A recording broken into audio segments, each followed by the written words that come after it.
Dan Wolf. And I'm Laura Lee. Thanks for joining us. In Wisconsin, local government property taxes are seeing the biggest jump since 2018, all while many school districts are still fighting budget shortfalls. And now Assembly Democrats are offering up a solution they call a no-brainer. Northern News Now's Ella Schobert will learn more about this proposal and how it could help both schools and property owners. Ella, what does this proposal look like?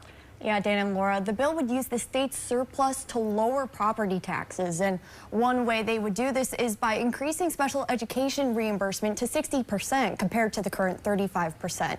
The Superior School District says that the change would make a big difference given its recent financial challenges.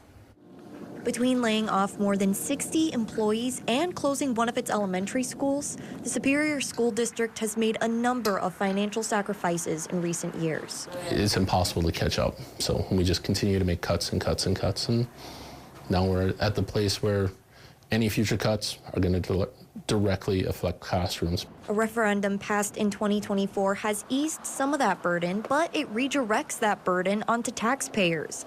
This as the state sits on a $2.5 billion surplus. So Wisconsin Assembly Democrats are now pitching a solution. So in our bill, we put us at 60% special ed reimbursement. And for the Superior School District, that's $2.4 million.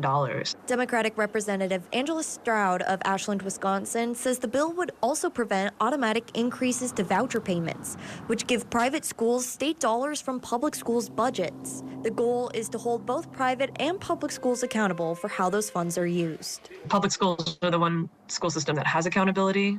We're putting way more money into vouchers year after year after year without any accountability at all. David Sees says this bill is a step in the right direction, but that more action will need to be taken to support struggling districts. It's the first step, but hopefully it's the first step of many to get public education back to where it needs to be.